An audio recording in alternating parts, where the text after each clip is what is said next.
வாழும்போதே வாழ்த்தலாம்.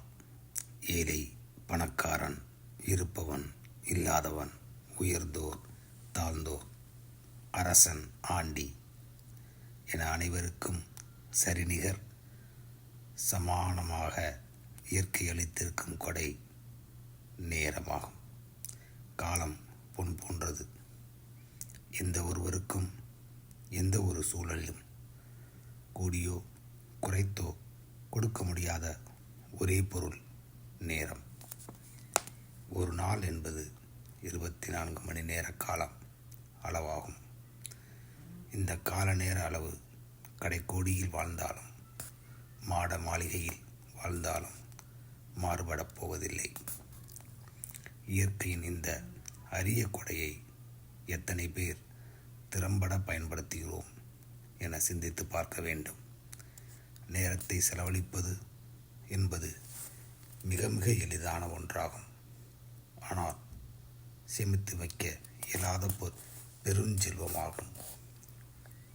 பொன்னையோ பொருளையோ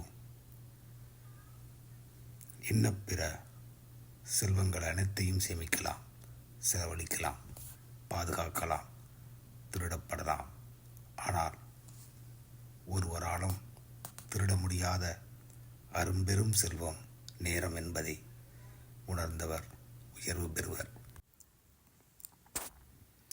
தேடிய செல்வங்கள் கரைந்து போகும், படித்த கல்வியும் மறந்து போகலாம், சேமித்த பொருட்கள் களவாடப்படலாம். ஆனால் நமக்கான நேரம் நமக்கு மட்டுமே என்பதை தெரிந்து கொள்ள வேண்டும். நாம் செயல்பட்டாலும் செயல்படாவிட்டாலும் நமக்கான நேரம் ஓடிக்கொண்டே இருக்கும். சென்ற நேரம் ஒருபோதும் திரும்பி வராது. இறந்த காலம் என்று இறந்த காலமே. இந்த கணம் இருப்பது நம்மிடமே. எதிர்காலம் என்பது எப்போதும் நமதே. அதனால் இறந்த காலத்தை எண்ணி எண்ணி இருக்கும் காலத்தை நழுவ விடாமல் இருப்போமாக. நன்மையும் தீமையும் நம் செயலால் விளையக்கூடியவனாகும். அது போதும். நமக்கான நேரத்தை அதன் அருமை பெருமை உணர்ந்து பயன்படுத்திட வேண்டும். நேரமில்லை என்போர் சிலர், நேரம் போகவில்லை என்போர் வேறு சிலர். வேறோர் அவரின் ஒவ்வொரு நொடியையும் பயன்படுத்திட தவறாதவராவார். உலக ஓட்டப்பந்தய வீரருக்குத்தான் தெரியும் ஒவ்வொரு நொடியின் அருமை. ரயிலை தவறவிட்டவருக்கு தெரியும் ஒரு நிமிட நேரத்தின் அருமை. விமானத்தை தவறவிட்டவருக்கு தெரியும் ஒரு மணி நேரத்தின் அருமை.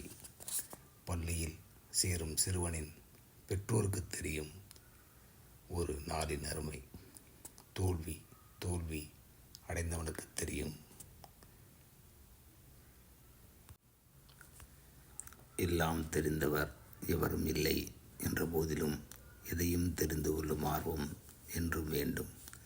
நேரம் தவறாமை ஒரு சிறந்த பழக்கமாகும். நேரத்தை சரியாக கையாள தெரிந்தவர்களால் எதையும் சாதிக்க முடியும். நமக்கான நேரத்தை நாம் தான் பயன்படுத்த வேண்டும். நம் நேரத்தை வேறு ஒருவர் பயன்படுத்த விட்டு கொடுத்தால் அதனால் ஒரு பயனும் நமக்கு வராது. காலத்தே செய்த பயிர் நல்ல மகசூல் கொடுக்கும். அதுபோல நமக்கான நேரத்தை வீணடிக்காமல் விரயமாக்காமல் பயன்படுத்த பழகிக்கொள்வோம்.